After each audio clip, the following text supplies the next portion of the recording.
Full and uncut versions available on Patreon. Check in the description below.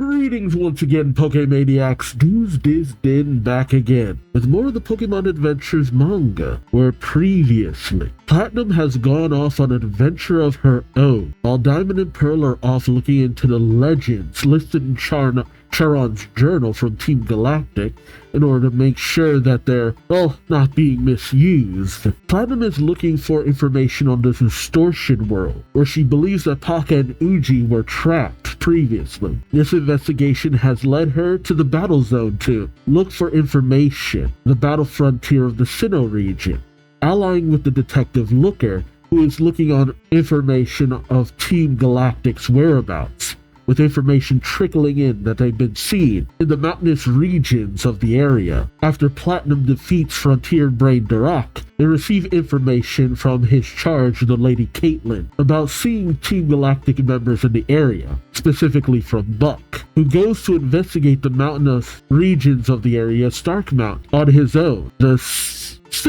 younger sibling of Elite Four member Flint. I was going to say Frontier Brain Flint, who is also in the area with Vulcaner. Buck knows that Team Galactic is after something, supposedly Heatran, one of the more legendary Pokemon, but he ends up finding the Magma Stone instead. What is Team Galactic up to exactly? Without their leader, you would think they've fallen apart. That doesn't seem the case. What'll happen next? Join me as I find out, won't you? Alright, Pokemon Adventures Diamond and Pearl / Platinum, mostly the Platinum arc, Volume 10/39 if you're going by the original versions of things. Got Shamish on the cover too, as well as Rotom. Oh, does this mean Platinum got those Pokemon from Vulcaner, Caitlin? Is it Caitlin? Candace. Candace was the name, not Caitlin. Too many C names from Candace, Vulcaner, and Gardenia. Okay. Interesting. Yeah, that Rotom that we met before never came into play, did it? I kept thinking maybe it was when Pearl ended up when Pearl ended up getting that Luxray. I thought maybe the Rotom was going to come back into play, but I guess not. But hey, it's all of them. The stat dudes. Yeah, the stat trainers. Got Cheryl, Riley, Buck, Mira, and Marley. Okay. Oh, we have the listing of all of their Pokemon now. Gotta love how 3 of her Pokemon are shadowed out despite the fact that they're on the cover. And yeah, Diamond actually kept Regigigas. That is wild. Usually nobody really keeps a legendary in their team like that. Surreal. And again, I guess because Brendan kept the other Reggies, I guess someone had to keep Regigigas. Didn't see that one coming. Regigigas has no gender to speak of. Interesting. Alright, adventure number 86, tackling Togekiss. We pick up at the Pokemon Association General Building. In the reference building, we see 3 members of the Elite Four. I remember when Lucian was introduced in the anime, I thought he was going to be a bad guy. I actually never remember that he was part of the Elite Four until I started getting back into Pokemon stuff. And then when I found out, I'm just like, oh, he was part of the Elite Four? Because I don't know if they mentioned it in the episode that I saw. I know that Aaron and Bertha appeared in the episode, but I can't remember if I watched the episode with Aaron. I didn't watch the episode with Bertha, but it's hard to say, because I was very much in and out with a lot of the Diamond and Pearl series. Shoot, I don't even know if I got to the end of Ash's competing in the Sinnoh League and all that. But it's interesting to see all of them. From what I remember, Lucian's a lot nicer than I assumed he would be. I kept thinking he was going to be like a villain or something like that, before I actually knew that he was actually a good person, all things considered. I have to assume that Lucian has the Giraffe Ring, Aaron has the, what is that thing called? Drapion, and Bertha has the Hippodon, and they're all researching individually. Lucian, quickly scanning through some books, says Heatran, Cressula, Darkrai, Shaman, Manphy, Rotom. Oh yeah, all the legendary quote-unquote Pokemon. Some of those. Like, remember when Rotom was a big deal before everyone pretty much had a Rotom? Because I do. I remember when Rotom was first introduced, it was like, oh, this kind of legendary spirit or whatever. And then next thing you know, Rotom is just everywhere. Everyone has a Rotom to some extent. It was the most surreal thing ever. I suspect these names written on Charon's notes are all legendary Pokemon of the Sinnoh region. Oh wow, he's not just scanning through all this information, he's also placing little sticky tablets or little markers to indicate which sections he can get through. That's actually impressive. Aaron, on a little personal laptop, says, I had no idea there were so many of them. What a surprise. Bertha, who seems to be looking out the window, says, no, there are those whose names have passed down to us through the generations, and those who only exist in legends. There are even some that old women like me has never heard of before. They have just summoned Dialga and Palkia. They could have vaporized all of Sinnoh. What do they intend to do with all of these Pokemon now? Lucian, still flipping through all those notes, says, isn't it obvious? Aaron, now lounging a little bit on his Drapion, says, they want to have those Pokemon all to themselves. Team Galactic and this man named Charon. Bertha, still blissfully looking out the window, says, are they obsessed with controlling the world? Oh man, all of the gym leaders are still injured and in hospital? Yeah, dang. I guess it hasn't been as long as I thought. Or maybe it has been and they're just that badly injured. Because, yeah, with everything that happened in, with Ruby and Sapphire, because of Celebi, everything was kind of, switched to right. But dang, I don't like seeing them all injured like this for so long. What they're doing will hurt a lot of people. It will indiscriminately wipe out both their enemies and their friends, even themselves. Ah, Diamond and Pearl are here, looking over Crasher. We got Candace, Gardenia, Fantina, Maylene. Okay, I couldn't tell who one of these people were, but that's Rourke. I couldn't recognize him without his hat, his little helmet and glasses. I'm like, who the heck are you? Rourke, Maylene, Crasher, Diamond and Pearl are looking over Crasher. Diamond says, all the gym leaders need to stay on complete bed rest, don't they? Nobody's earning gym badges anytime soon. Pearl says, yes. Diamond says, Pearl, the nurse gave this to me. He said Wake wanted you to have it. Pearl says, he did? It's a music player. Oh, right, the theme he said he wanted. And it goes, da da da, bam, ultimately. Rock solid willpower, the strength you inherited from your father. Train hard, take up the challenge. Pearl, Pearl, hold on to what you believe in, Pearl. I am not a lyricist, or I do not have an ear for a tune. Then again, it was probably sounds better in Japanese too. Pearl, listening to this, says, my theme song. Master Wake made it. I told him I'd always dreamed of having my own theme song, and he made one for me. Thank you. Thank you, Master. As they exit the room, Diamond says to a sniffling Pearl, Pearl? Well, he calls out to a sniffling Pearl, and Pearl says, sorry, dear. Master Wake and the others won't want to see me all teary like this. Diamond smiles, saying, that's right. We have to focus on our next move. The Pokemon doctor came here to take care of Lady's injured Pokemon, right? Pearl says, yeah. They told me she's a very good doctor. Oh, it's Daisy! Oh, stop! Holy crap!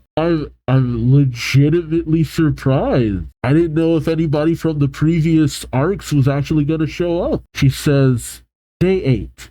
All 3 of the Pokemon are on the mend and doing well. Diamond and Pearl enter saying, excuse me, I'm Pearl. Now I'm Diamond. Pearl says, how are they doing? Daisy says, don't worry. They'll take a little more time, but they'll recover, I promise. Diamond says, I'm so glad. Hey, Lady's injured Pokemon. The Pokemon she got from the gym leaders? I didn't think they were injured, just simply sealed inside their Pokeball. Diamond says, I'm so glad. Daisy says, the gym leaders entrusted these Pokemon to their current trainers, correct? But is she able to make good use of them? Pearl says, absolutely. Lady beat all the gym leaders. That's how they knew she could handle them. He says, oh my. And Who's this? Baby? Oh, she works on the storage system for this area. Okay, cool. So she's probably in touch with Bill and the like. If your little brother were here, he'd so want to have a Pokemon battle with her, Daisy. Oh, yeah. Dude. Man, what if Blue shows up? That'd be cool. Daisy then asks, and where is she now? Outside. Charles says outside the Sinnoh region at the battle zone. Daisy says, then I'll keep these Pokemon safe for her after they've recovered. Baby then says, hi, I'm Baby. I'm the Sinnoh Pokemon Storage System Administrator. The Pokemon I store can be taken out of the PC at the battle zone, you know. Daisy says, I'll contact their trainer once they've completely recovered. Both Diamond and Pearl bow, saying, got it, thank you so much. Diamond turns to the Pokemon saying, get well soon. Okay, so Platinum still doesn't have a full roster of Pokemon. Dang. Well, she both does and doesn't. Who the heck? Who's the guy with the swirly ice cream hairdo? Another weird character shows up. As Diamond and Pearl make their way out, Pearl says, it's almost time for our meeting. We were told to go to the waiting room, but where are we supposed to meet? And as they get to the waiting room, a voice calls out, hi, long time no see, you two. I'm the one who asked you to come here. Do they know him? Pearl said, oh, no way. He's the chairman. Why did the chairman all look so weird? Pearl says, long time no see. Diamond says, but isn't that the first time we met? Chairman goes, and holds up the statue. Does this ring any bells? It's a clever way of making them have a really weird but interesting and long-term relationship with the Pokemon Association chairman. Because most of the protagonists, they don't meet the chairman until the end. This is one of the few times where they've literally known the chairman pretty much since the beginning almost. Pearl says, the voice of the statue we always heard right before ladies' gym battles. Fantina said, Diamond says, it was the voice of the chairman of the Sinnoh region, something like that. The chairman says, exactly. The Sinnoh region Pokemon Association chairman. That's me. I'm so glad to finally meet you in person. He gives a bow with him almost being hit by his hairdo. As he says, I should have come to see you a lot earlier to thank you for solving the Dialga and Palkia problem. Thank you, Diamond and Pearl. Both Diamond and Pearl kind of lean back to avoid being hit by his hair, saying, no trouble at all. Diamond then says, and we can't say that we've exactly solved the problem yet. Pearl adds, there are people we still need to save. The chairman says, yes, I've heard all about it, and I'll help you any way I can. That notebook you got a hold of during the battle at the Spear Pillar, Charon's notes. We borrowed them from Professor Rowan. Examined them carefully. Diamond questions, you did? The chairman says, oh, not me. Enter the Elite Four. Well, 3 members of the Elite Four. As the chairman says, the greatest trainers in the Sinnoh region, the Elite Four. Bertha, Lucian, and Aaron. So, what did you learn? And then Hippowdon opens its maw at Lucian's request, at Bertha's request, as Lucian says, we managed to find some information in these books from the reference building. Take a look. I've marked the relevant pages, but the chairman is flooded by the avalanche of books. Aaron picks a few of them off of him, saying, not everyone is as scholarly like you, Lucian. Here you go. He turns to a page saying, I've written up a report about what I found in Charon's notes. Oh no, he hands over a little booklet. It's all here in this notebook. Diamond looks through it, saying, so that's what those notes were all about. Pearl adds, you managed to decipher all that ancient writing and those hieroglyphs? It looked like some kind of code. Aaron says, of course. Well, Lucian did most of the deciphering. Lucian, still looking through a book, says, but there were a lot of areas that were still unclear.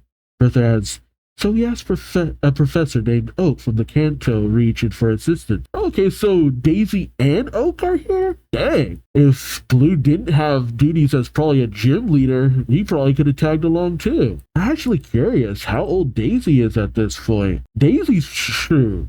Daisy has been featured here more than pretty much anything else at this point. Because, yeah, she appears in red, blue, and yellow, as well as fire red and leaf green. And then heart gold and soul silver, which, of course, gold, silver, crystal, all that good stuff. But that's only makes sense because of the regions being connected.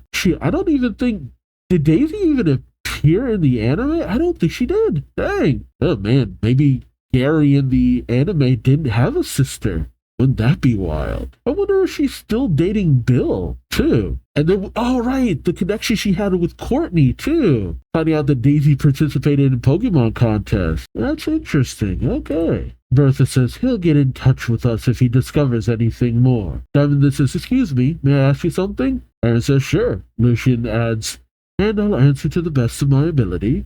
Bertha says, go ahead. Diamond says, you're the members of the Elite Four, so how come there are only 3 of you here?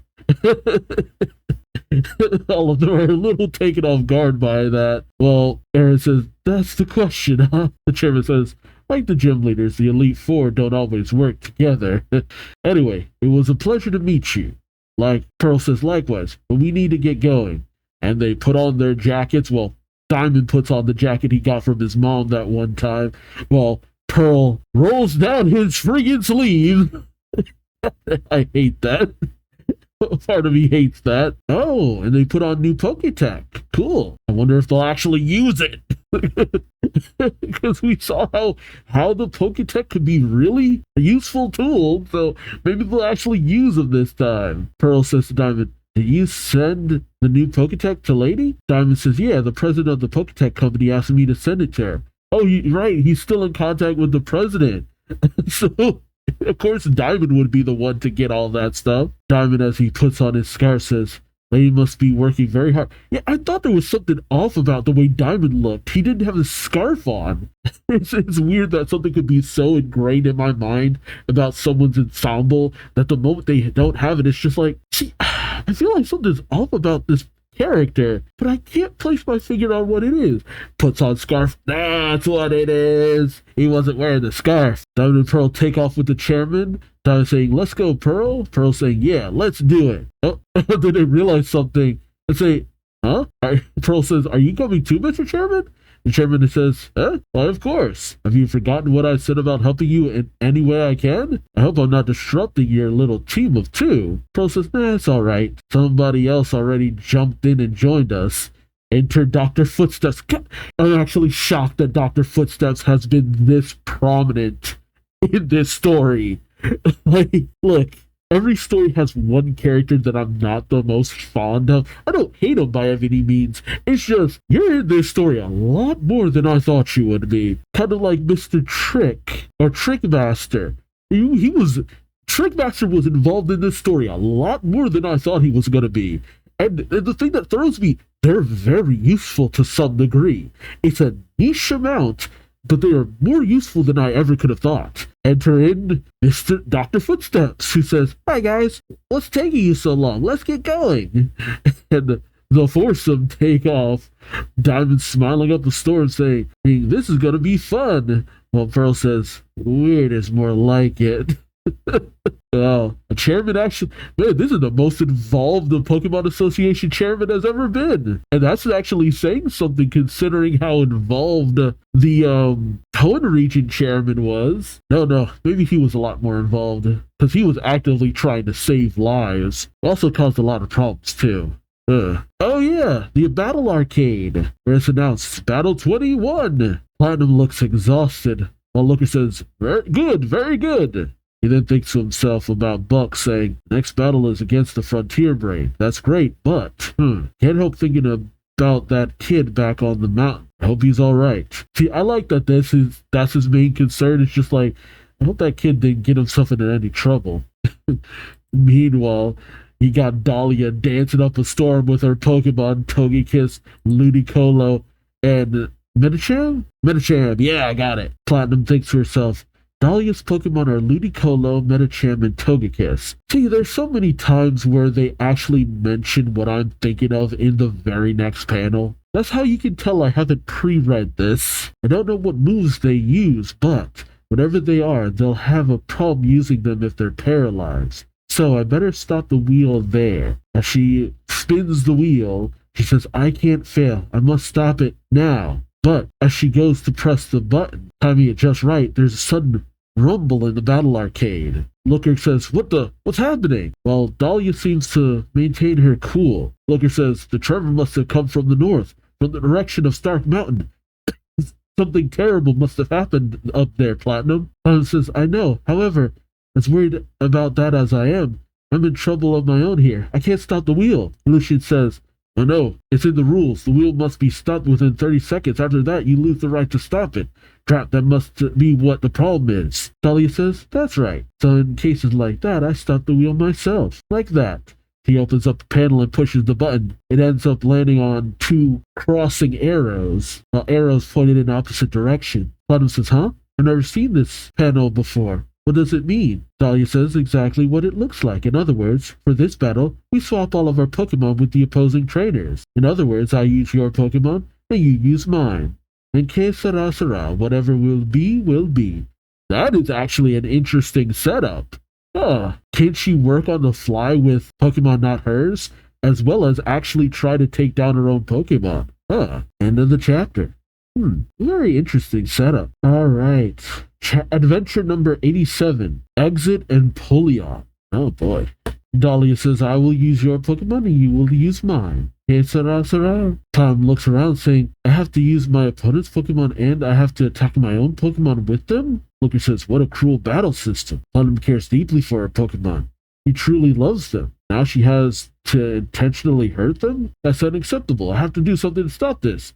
Another tremor sends him tumbling down the stairs. He says, again? That's twice now. Something bad must have happened up there for sure. What's going on at Stark Mountain? What a terrible choice to make. Do I stay or go? What should I do? What should I do? Platinum says, Looker, please go, Looker.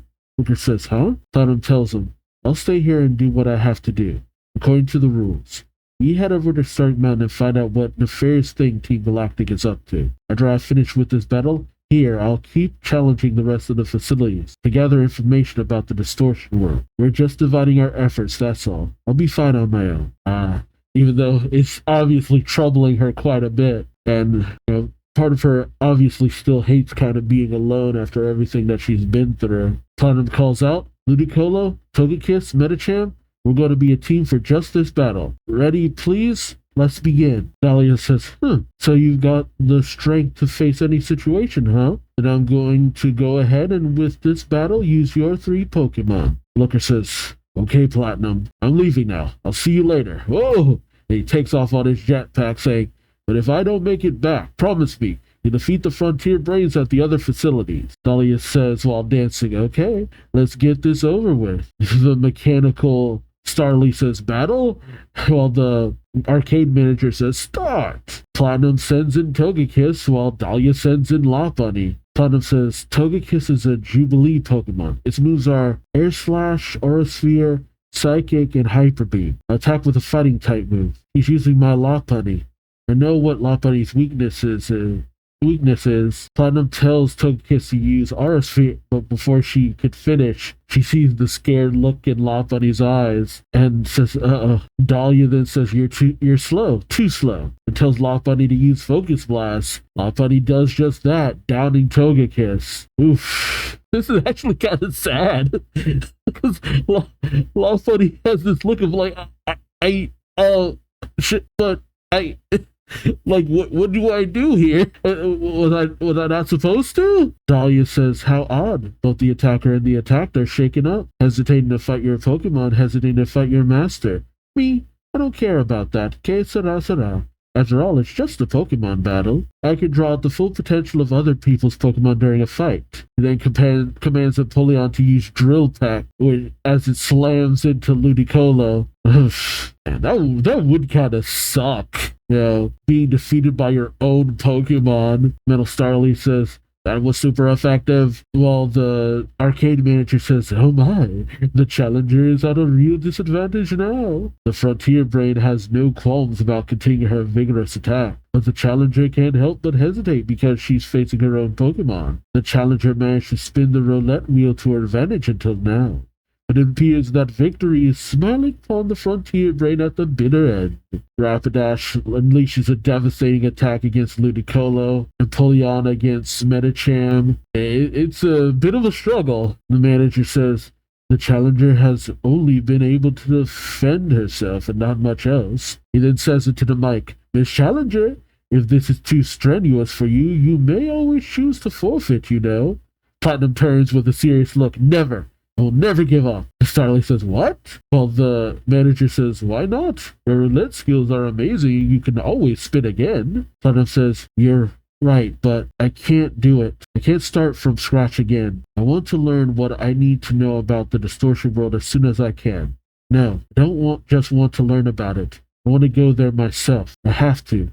I have to go and help those two. Then Starly says, what two? Help who? Platinum says, I have to. I know they are trapped in there. And to help them, I have to get information from these trainers here. That's the only reason I came to the battle zone. And that's why I can't afford to lose, even if I must fight my own Pokémon. She clenches her fists and commands Ludicolo to use Waterfall against Rapidash, downing it pretty much instantly. Platinum says, Rapidash, I'm sure that hurt, but I can't go easy on you, and I don't want you, Lopunny or Empoleon, to go easy on me either. Don't ever give up, and never back down. Damn. Platinum then puts a hand on Metacham's back, saying, Metacham, you've honed your mind to see the aura of your opponents. Can you take a look at the aura of the three Pokemon in front of you? Oof, her Pokemon are all fired up. And Metacham says, do they have a fighting aura? Metacham gives a nod. And Platinum says, I guess I don't even have to ask. Okay then. And she says Metacham in against Lopunny. Oof. Meanwhile, at Stark Mountain, Looker looks around, says, there's debris all over the place. Buck! Buck, are you here?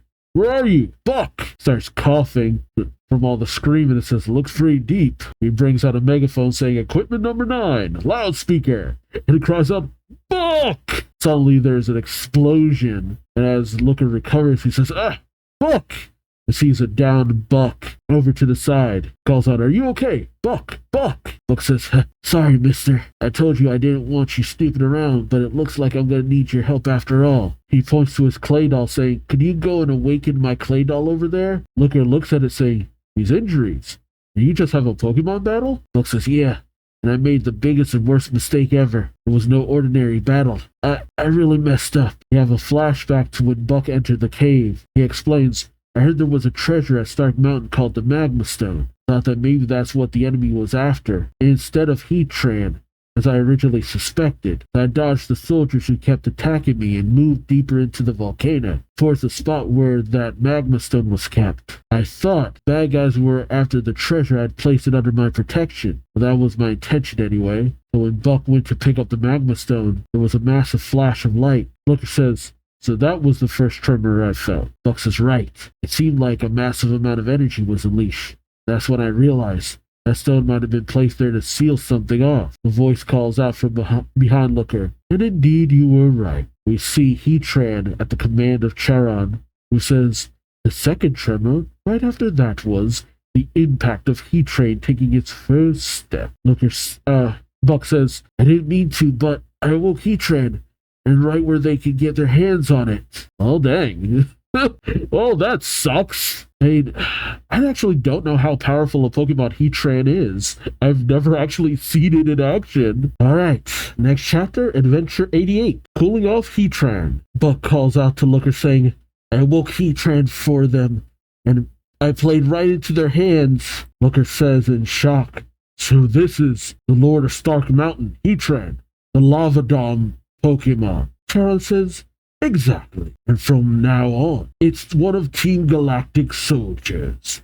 Do it, Heatran! And Heatran unleashes a blast of fire. Looker picks up Buck and Claydol, managing to dodge out of the way, but Heatran still is pouring on the heat. Looker says, this must be the firestorm that traps its enemy inside forever. I can't let it surround me. Equipment number 2, invisible cloth. As we see nothing but a sea of fire in front of Charon, he looks around saying, you can escape by hiding beneath that flimsy sheet of cloth if I turn this area into a sea of fire. Looker says with shock, as Charon says, well, if it isn't International Police Agent Looker. Looker says, you know my name? Who are you? And as a horde of galactic grunts show up with, oddly enough, why do they have the starter Pokemon? It's friggin' Charmeleon and Combuskin.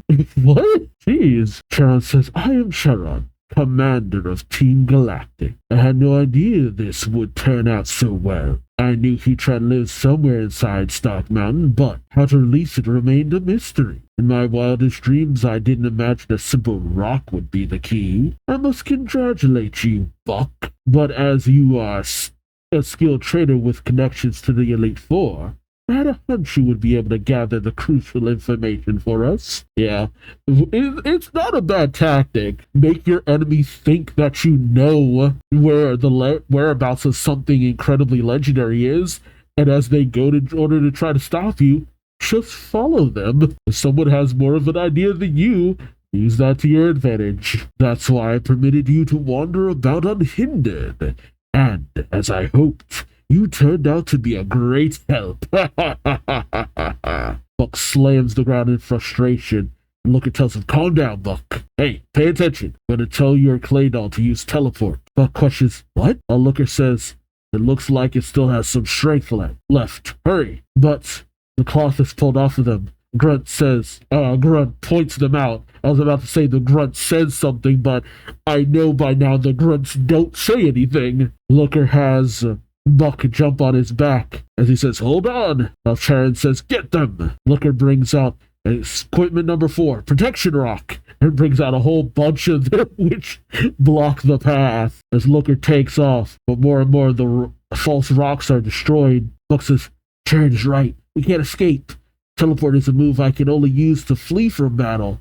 I can't use it to travel very far, or to a place I've never been before, so it's pointless to try it in here. Which, that sounds like a little bit of BS, considering that when Green used teleport with her Abra, she sent Silver pretty far. Actually, to the next town over, pretty much. In quite a ways. And how far away was the Pokemon League building from Viridian City? I'm not sure. That was where she sent him, where she was at and then sent him, right? So, I don't know. Maybe it's just that Claydol has more of a limitation than Abra?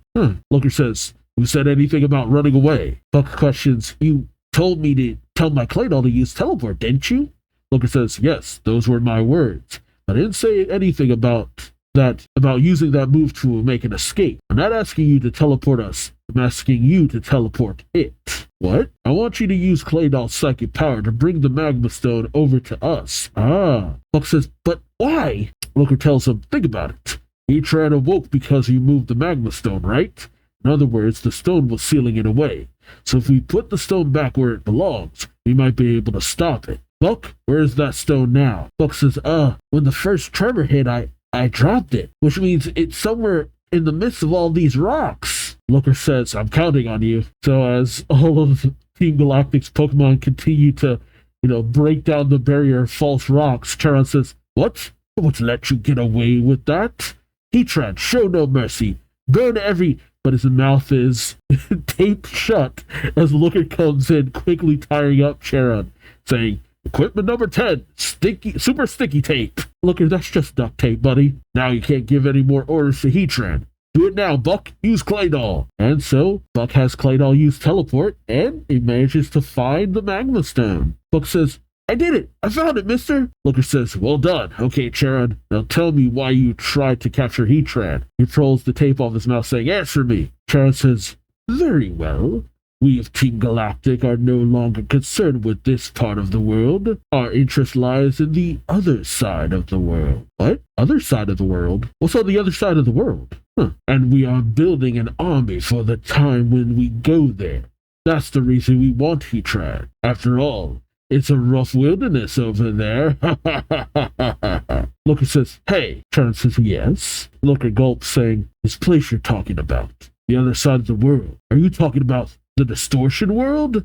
Oh. And Charon gives a wicked smile. Looker thinks, it's all coming together now. Team Galactic and the distortion world. They're connected somehow. We then pick up with Platinum using Medicham against Rapidash. Middle Starly says, unable to battle. The arcade manager says, after Lopunny and Empoleon, Rapidash is the last to fall. Therefore, the winner of this battle is the challenger, Platinum Berlitz. Platinum is exhausted, as is Dahlia. He says, not bad. I had some doubts about you at the beginning, but you seem like a different person now that you've put your mind to it. However, I know it's all due to the power of my beloved Pokemon that I lent you. And all of her Pokemon are all smiles. It's here. a commemorative print to mark your victory.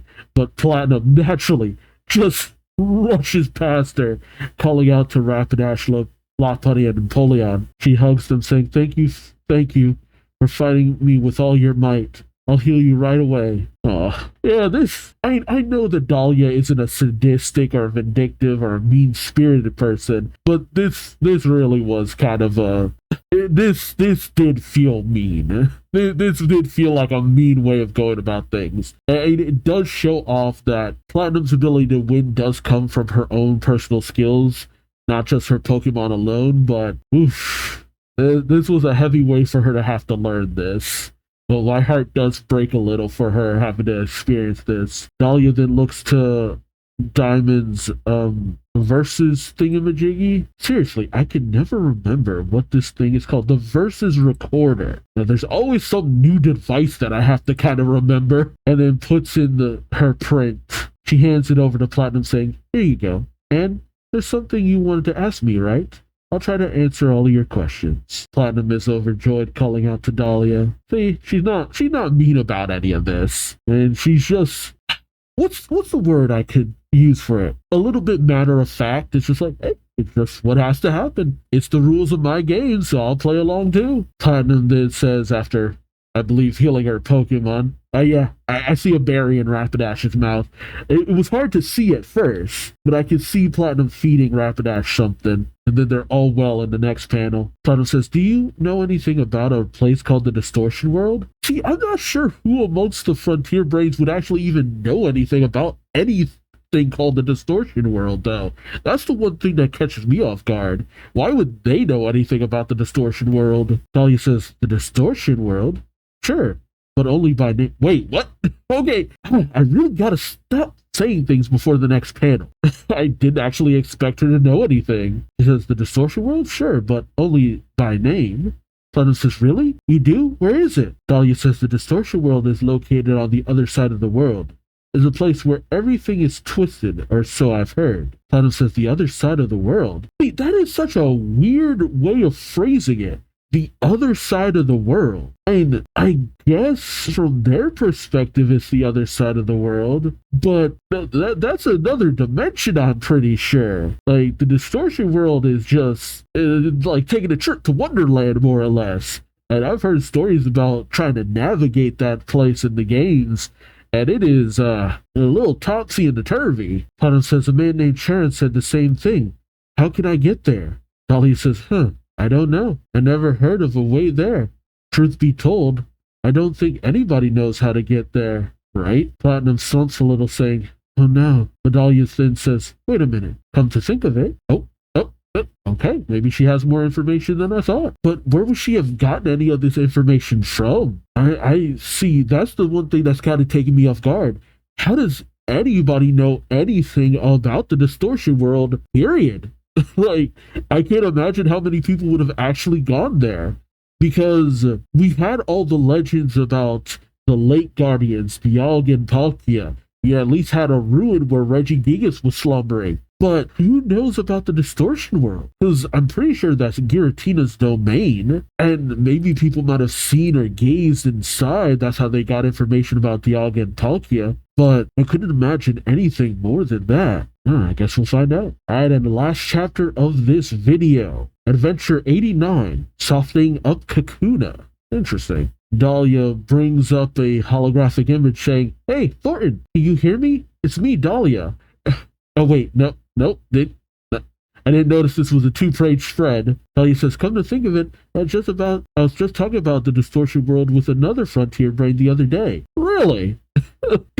She didn't really take me as someone who'd care about that kind of stuff. Platinum says, really? Who? Dahlia leads her to a staff room, saying, you should talk to him for yourself in person. Come on, follow me. She brings up a holographic display as Platinum says, wow. Dahlia says, hey, Thornton, do you hear me? It's me, Dahlia.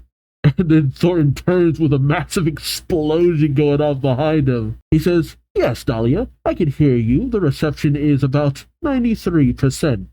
That last part wasn't for you. The last part wasn't for you. Okay? Platinum says, that's who you were talking about the Distortion World with? Dahlia says, this is Thornton. He's in charge of the Battle Factory. Another Battle Factory, huh?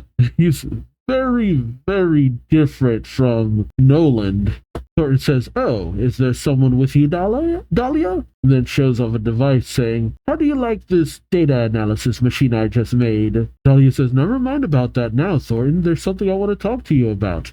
Remember when we..." But, oh, the transmission starts to cut out. Dahlia says, "Huh?" Thornton says, "That's strange. The line suddenly became unstable. Reception has fallen to 40%. Oh, the voice of the other Frontier brains then comes in. Argenta saying, "Hey, what are you doing?" Palmer says, "It's that machine, isn't it?" Thornton says, "That's right." Platinum says, but as Thornton tries to explain to them, saying, "Nope, this is..." The transmission cuts out, leaving Dahlia and Platinum a little bit lost for words. Dahlia says, "We got disconnected." Platinum says, "Were the other people with him Frontier brains too?" Dahlia says, "That's right. The woman is Argenta from the battle hall, and the man is Palmer from the battle tower. That's odd. They should all be at their facilities at this time of day. I'm sorry you didn't get the chance to talk to Thornton properly." Platinum says, "It's fine. I was going to the battle at the battle factory soon anyway. I'll get the chance to talk to him then if I beat him." Dahlia says, "That's the spirit. Good luck." Platinum says, "Thank you for all your help, Dahlia." As she exits the battle arcade, he says, "Now then, let's head over to the battle factory." The Metal Starly then says, "You're only going there because you think Thornton has some useful information for you." Platinum says, "No." The Metal Starly says, "Then why?" Which, Metal Starly, why do you care? Are we going to find out someone else is behind this Metal Starly too? Like, I'm starting to wonder, because this is kind of weird. Platinum says, "The reason I chose the battle factory next is because it's a facility where you fight with rental Pokemon.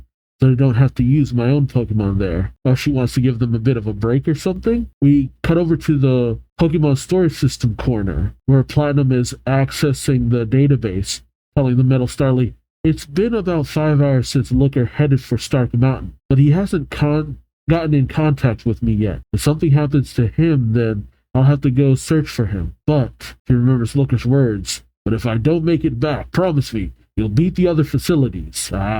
Trying to find a way to respect his wishes, but still check on him. He says, "I have to live up to Looker's expectations as well." She hits withdraw Pokemon. Starly says, "So that's why you chose the battle factory." Platinum says, "Yes, because it's a facility where I'm required to fight with rental Pokemon.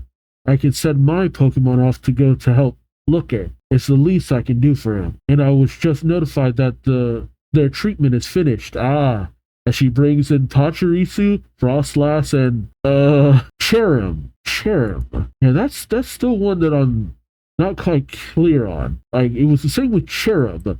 I'm like, who are these Pokemon? Platinum then says, "Charon, Frostlass, Pachirisu, the time has come." She then tells all of her Pokemon, "I want all of you to work together to assist Looker." All of her Pokemon give a bit of a bow and a nod of affirmament, and Platinum gives them a smile as they all take off. I do like when a trainer actually gives their Pokemon a little bit more autonomy. See, that makes the Pokemon feel a lot more like just overall allies. Like, "I trust you to get this job done. Do your best." All that good stuff. So as Platinum enters the battle factory... Oh, okay. I wasn't sure what I was seeing at first, but as she steps inside, there's a conveyor belt that leads her through. She sees a youngster fighting inside the facility. Yeah, I'm not going to call out all of the Pokemon. The youngster says, "Hooray, I won! Let's trade. I'm going to let my Wormadam go.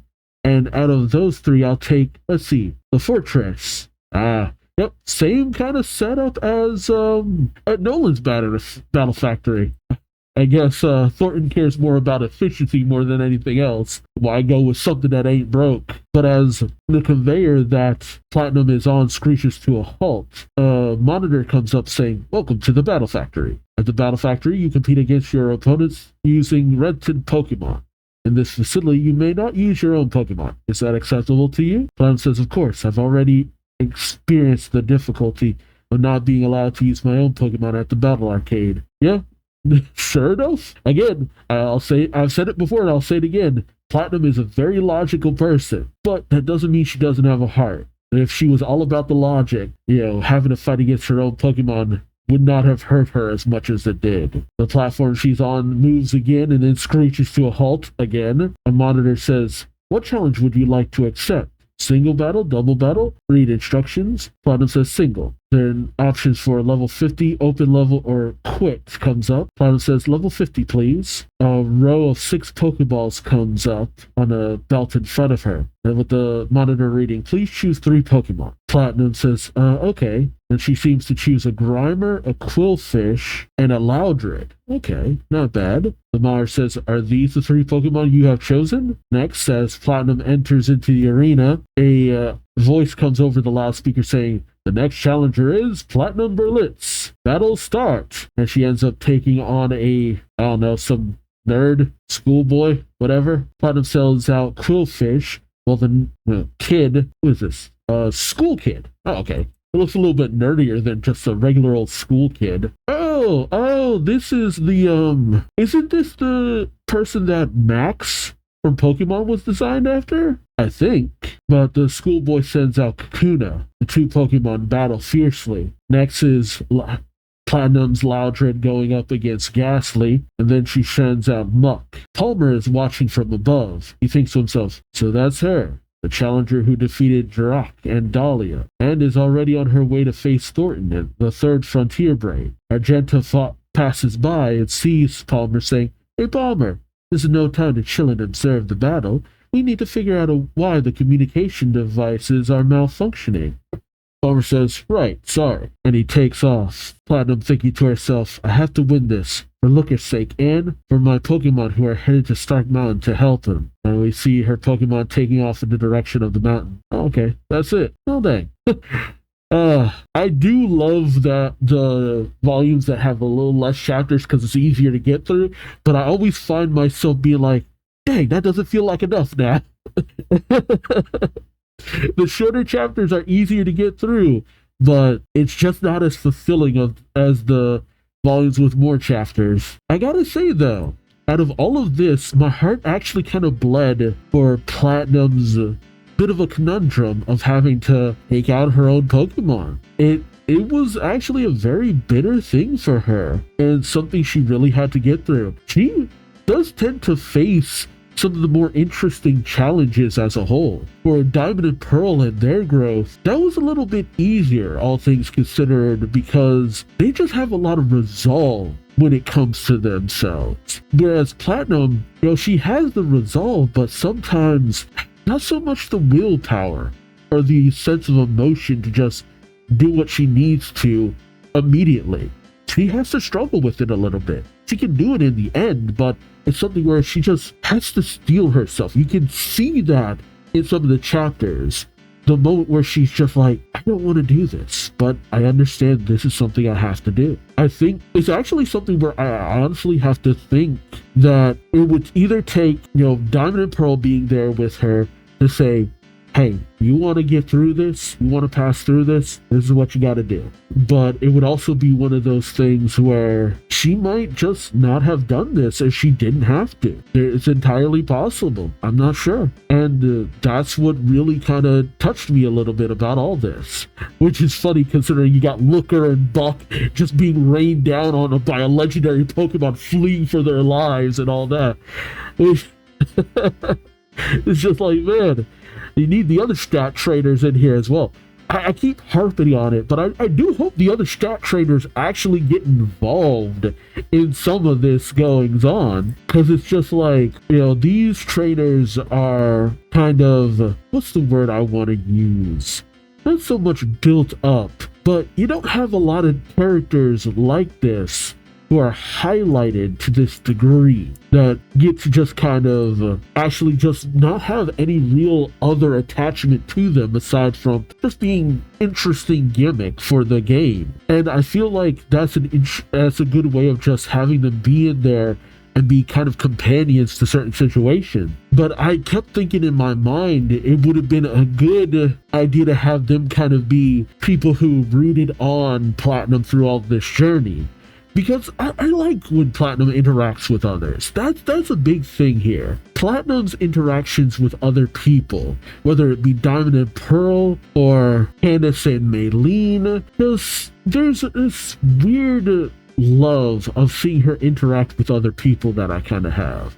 because she gets along so well with others, just because of that earnest want to learn and experience. You know, even when she kind of offends somebody to a certain degree, she kind of takes that in and endears herself to them in some way, shape, or form. And that's a fun part of her journey too. Just the experiences that she goes through, how she learns, grows, and develops.